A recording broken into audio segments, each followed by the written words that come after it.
तुमने कभी सोचा है कि हमारे देश में कितने लोगों के पास वोट देने का अधिकार है और कितने लोगों के पास नहीं होना चाहिए फिर भी है? हाँ, एक्चुअली वोटर आईडी एक तो बनवाना इतना आसान हो गया, ऐसा लगता है जैसे पूरे देश में चुनाव हो रहे हैं। लेकिन एक्चुअल क्वेश्चन ये है कि जितने भी लोगों के पास वोटर आईडी है उसमें से ये एक्चुअल वोटर्स कितने वैलिड हैं। इस सवाल की तह में अगर हम जाकर देखते हैं ना तो बहुत चौंकाने वाले खुलासे सामने आते हैं।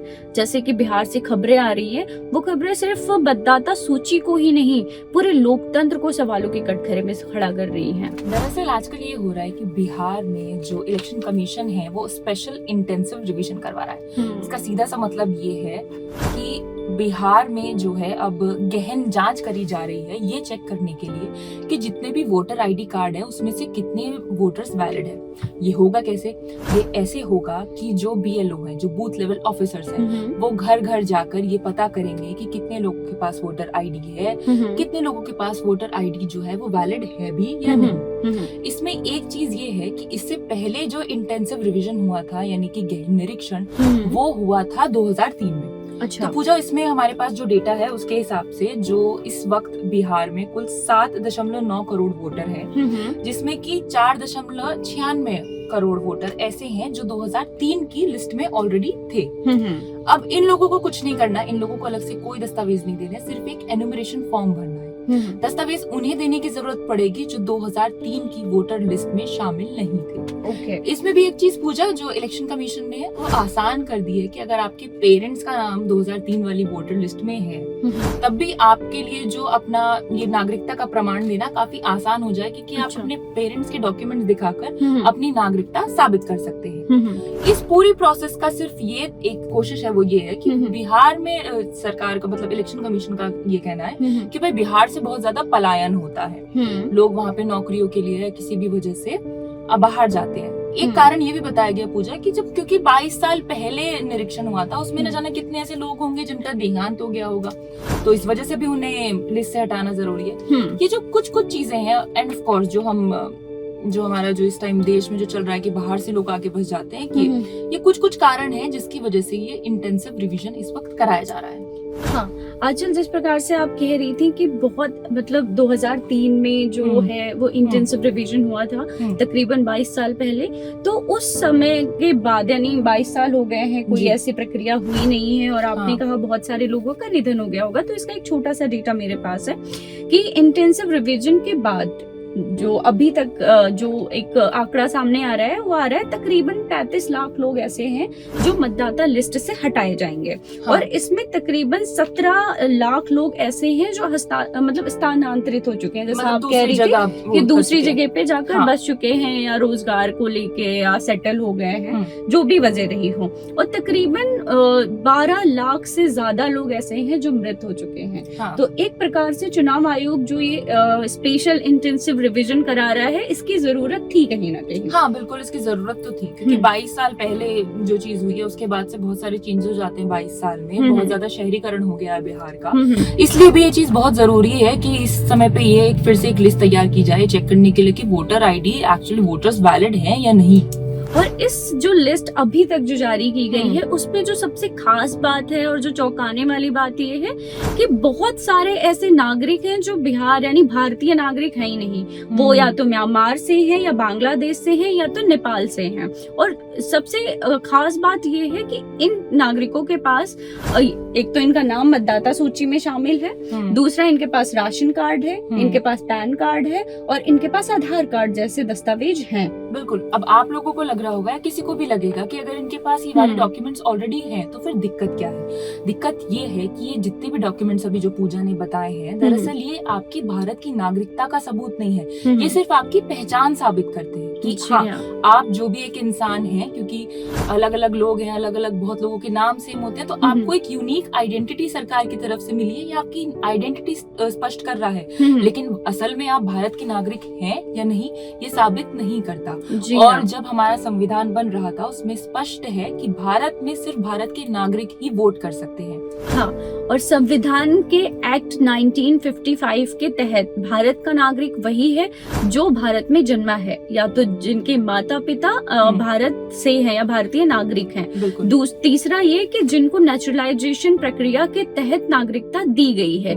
यही यही 3 ऐसी चीजें हैं जिससे आप भारत के नागरिक साबित होते हैं। बिल्कुल। लेकिन समस्या ये है कि क्योंकि बिहार जो एरिया है वो बेसिकली कहीं कुछ एरिया जो सीमांचल हो गया जो बॉर्डर से लगता है, या बंगाल से भी यहाँ पे कई सारी जो हम जानते हैं कि इन्फिल्ट्रेटर्स की समस्या है। लोग बाहर से आते हैं, वहाँ पे एक डेटा मतलब सरकारी एक आंकड़ा कह लीजिए कि कुछ संख्या जो है बांग्लादेशी की और रोहिंग्यास की भी बढ़ गई है। ये लोग क्या करते हैं, जब बेसिकली ये लोग नेपाल से, बांग्लादेश से, म्यांमार से आते हैं और यहाँ पे जैसे भी अपने जुगाड़ लगा के कुछ डॉक्यूमेंट्स बनवा लेते हैं। आप जानते ही हैं कि ऐसा है नहीं कि चीजें एग्जिस्ट करती नहीं है। शायद यही एक वजह है कि इंडियन एक्सप्रेस की एक रिपोर्ट के मुताबिक जो सीमांचल वाले एरिया है वहाँ पे हर 100 लोगों पे 120 आधार कार्ड मिले हैं। सैचुरेशन इतना ज्यादा है। इसे आसान भाषा में अगर मैं पूजा समझाऊं तो मान लीजिए अगर किसी एरिया में 100 लोग रहते हैं तो उस पूरे एरिया में 120 आधार कार्ड मिले हैं। तो फर्जीवाड़ा इतना बढ़ गया है। तो सिर्फ आधार जैसी पहचान पत्र के आधार पर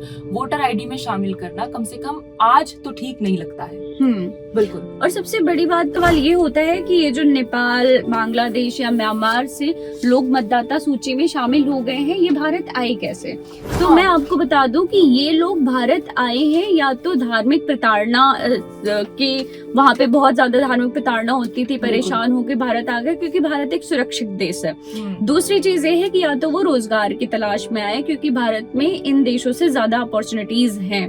तो और यहाँ पे वो कई दशकों से रह रहे थे, कई वर्षों से रह रहे थे, रहते रहते जैसा आप बता रही हैं फर्जी डॉक्यूमेंट्स बना लिए। जो मतलब बेसिकली अब जो हमने बताया ही कि ये सारे डॉक्यूमेंट्स आपके पहचान को तो साबित कर सकते हैं। जैसे कि मान लीजिए जब आधार कार्ड हो गया वो सिर्फ पहचान का दस्तावेज है। अगर राशन कार्ड किसी को मिला हुआ है तो वो इसलिए है कि उनको जो सरकारी सुविधा है वो मिल सके। तीसरा आपका पैन कार्ड हो गया, वो टैक्स भरने के लिए। लेकिन इनमें से कोई भी एक डॉक्यूमेंट ऐसा नहीं है जो नागरिकता स्पष्ट करे, जो नागरिकता एस्टैब्लिश करे। इसलिए जो ये लोग इन दस्तावेज के आधार की मदद लेके जो वोटर आईडी, वोटर लिस्ट में शामिल हुए हैं, बस इसी चीज का फर्जीवाड़ा रोकने के लिए, चेक करने के लिए वैलिड है भी या नहीं, अगर कोई छूट रहा है तो स्पेशली उसे ऐड करने के लिए भी स्पेशल इंटेंसिव रिवीजन हो रहा है। और आंचल इसकी बहुत ज्यादा जरूरत थी भी, क्योंकि अगर हम ऐसा नहीं करेंगे तो जैसे कि एक जो आंकड़ा मोटा मोटा हमारे सामने आया है वो तकरीबन 35 लाख का है, और 35 लाख बहुत बड़ा नंबर होता है। अगर इन मतदाताओं को हम बाहर नहीं निकालेंगे ना तो इनकी आईडी का कहीं ना कहीं तो इस्तेमाल होगा,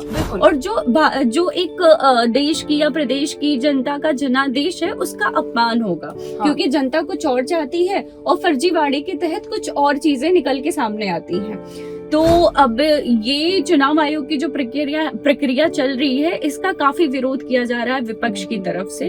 विपक्ष का कहना है कि ये जो प्रक्रिया चुनाव आयोग कर रहा है उसकी कहीं ना कहीं मंशा है कि बहुत सारे वोटर्स को वोटर लिस्ट से हटा दिया जाए।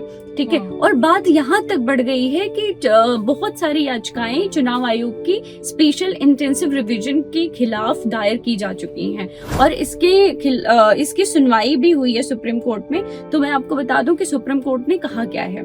तो सुप्रीम कोर्ट ने सुनवाई के दौरान कहा है कि वोटर लिस्ट वेरिफिकेशन जो है उसको किसी भी प्रकार से गलत नहीं बताया है, पहली बात तो।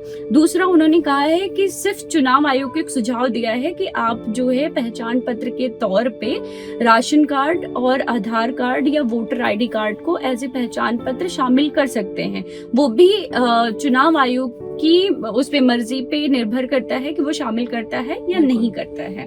तो और तीसरी चीज ये है कि आगे की जो सुनवाई है वो 28 जुलाई को की जाएगी। तो अब आगे देखना होगा कि क्या चीजें आती है। लेकिन बिल्कुल 28 जुलाई को सुनवाई होगी, लेकिन जो स्पेशल इंटेंसिव रिवीजन की जो प्रोसेस है वो 25 जुलाई तक खत्म हो जाएगी। तो इसमें और एक और सुप्रीम कोर्ट ने बेसिकली मोटे शब्दों में ये भी कह दिया है कि ये जो भी प्रोसेस है ये गैर कानूनी नहीं है, संवैधानिक रूप से बिल्कुल जस्टिफाइड है। Exactly. और आप ये देखिए कि अब 25 जुलाई को प्रोसेस खत्म होनी है, और इलेक्शन कमीशन का ही डेटा है कि देखिए भाई कुछ गलत नहीं है। अभी मात्र 11 दिन बचे हैं इस प्रोसेस को खत्म होने में, और सिर्फ 11% लोग ही ऐसे हैं जिन्होंने अभी तक डॉक्यूमेंट्स नहीं जमा किए हैं। मोटा मोटी बिहार के जो भी लोग हैं वो सब वेरीफाइड हो चुके हैं, तो कोई प्रॉब्लम नहीं है। तो हाँ, तकरीबन 83% लाख % पीपल हैं जो ये फॉर्म भर चुके हैं। ठीक। 11 मतलब वही कि 11.82 फॉर्म अब तक जो सिर्फ है इतने रह चुके हैं, 83 ऑलरेडी भर चुके हैं। तो मोटा मोटा एक जो लार्ज नंबर है वो ऑलरेडी इसमें कवर हो चुका है। तो अब ये दिक्कत प्रॉब्लम यहाँ पे ये है कि ये समस्या सिर्फ बिहार की नहीं है। इलेक्शन कमीशन ने भी ये कहीं ना कहीं साफ कर दिया है कि बिहार अभी सिर्फ शुरुआत है, आगे आगे और जहाँ पे भी राज्य में चुनाव होंगे वहाँ पे पूरे देश में स्पेशल इंटेंसिव रिवीजन कराया जाएगा।